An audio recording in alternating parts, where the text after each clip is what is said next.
उसने दिया पिंडदान, लेकिन आत्मा ने मांग ली सुहाग रात। गया की घाटी में हुआ ऐसा पिंडदान जिसने खोल दिया वासना और मौत का दरवाजा।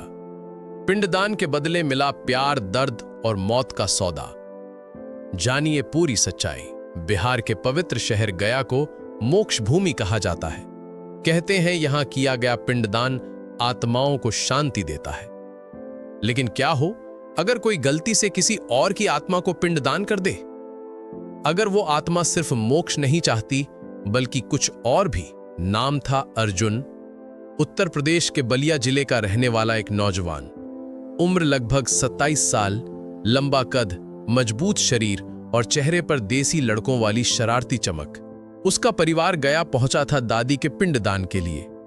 अर्जुन शुरू से ही मंदिर, घाट और तंत्र मंत्र में दिलचस्पी रखता था। पंडित जी बोले, बेटा ध्यान रखना, पिंड सिर्फ अपने पूर्वजों को देना, गलती से किसी और की आत्मा को पिंडदान मत कर देना, वरना उसकी आत्मा तुम्हारे साथ बंध जाएगी।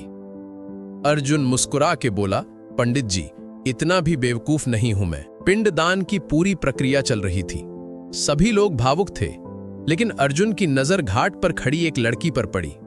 गहरे नीले साड़ी में, लंबी चोटियों वाली, बड़ी बड़ी काजल भरी आंखें, एकदम सजी धजी, पर अकेली। वो लड़की अर्जुन को लगातार देख रही थी। उसकी नजरें आम नहीं थी। उन आंखों में वासना भी थी, प्यास भी और एक रहस्यमयी गहराई।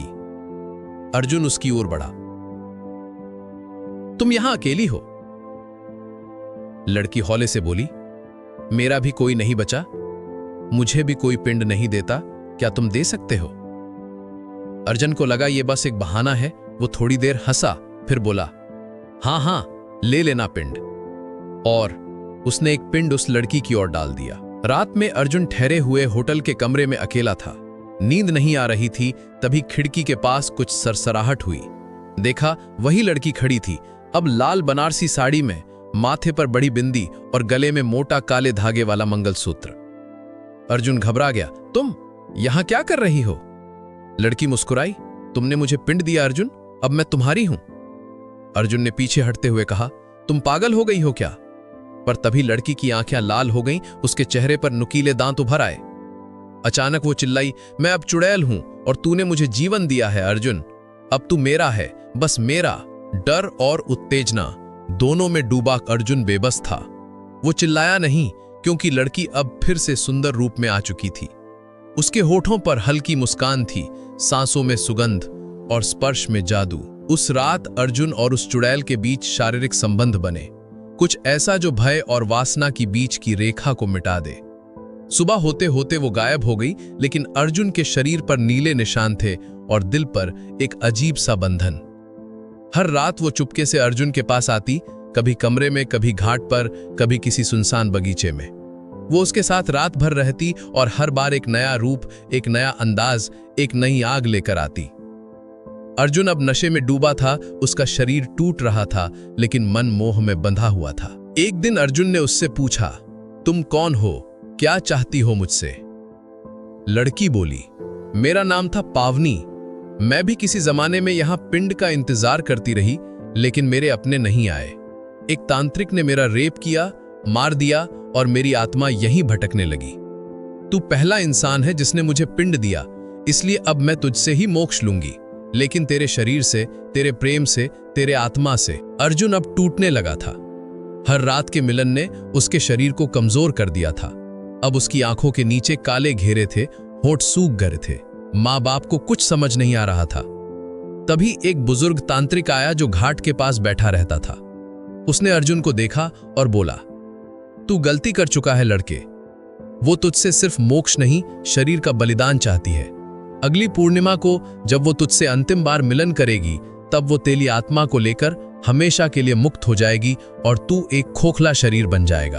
अर्जुन चौंक गया। तांत्रिक ने कहा, अगर तू उसे रोकना चाहता है तो उससे मोह तोड़ और उसे आग का जलता हुआ पिंड दे, जो उसे मोक्ष नहीं शाप देगा। पूर्णिमा की रात, चांद पूरा चमक रहा था। अर्जुन घाट पर गया। उसके हाथ में अग्नि से तपता हुआ पिंड था। जैसे ही वो लड़की आई, आज वो पहले से भी ज्यादा खूबसूरत लग रही थी। उसके बाल खुले थे, शरीर पर सिर्फ लाल चोली और साड़ी का पल्लू। आज आखिरी बार अर्जुन, फिर हम एक हो जाएंगे। वो उसके करीब आई, दोनों ने फिर से एक बार मिलन किया। उस रात ऐसा लगा जैसे प्रेम और प्रेत दोनों एक हो चुके हैं, लेकिन अर्जुन जानता था कि ये आखिरी मौका है। जैसे ही वो चरम पर पहुंचा, अर्जुन ने अग्निपिंड को उसकी छाती पर रख दिया। लड़की चिल्लाई, धोखा दिया अर्जुन, तू भी वही निकला। उसकी आंखें आग में जलने लगी, शरीर पिघलने लगा और देखते ही देखते वो जुराख बन गई। अर्जुन बेहोश हो गया। जब आंखें खुली तो वो अपने गांव में था। मां कह रही थी, बेटा तू गया में बेहोश हो गया था, कोई बाबा तुझे वापस भेज गया। अर्जुन ने देखा, उसके हाथ पर अब भी एक चूड़ी का निशान था, वही जो उस लड़की ने पहली रात पहन रखी थी। उसकी आंखें भर आईं। मोहब्बत थी वो या मोक्ष की भूख? कुछ महीने बाद अर्जुन की शादी तय हुई। शादी की रात जब वो कमरे में गया तो सुहाग रात का इंतजार कर रही उसकी पत्नी ने मुड़कर उसकी ओर देखा और वही मुस्कान दी जो कभी पावनी ने दी थी। अर्जुन के मुंह से निकला, तू? लड़की बोली, हाँ अर्जुन, तूने मुझे जलाया नहीं था, बस मेरे अंदर की वासना को और भड़का दिया था। अब मैं तेरी बीवी बनकर तुझे पूरी तरह खत्म कर दूंगी। दरवाजा बंद हो गया। इस कहानी से हमें यह सीखने को मिलता है कि अस्थियों को शांति देना पुण्य है, लेकिन आत्माओं के साथ खिलवाड़ एक ऐसा श्राप है जो पीढ़ियों तक पीछा करता है। धन्यवाद।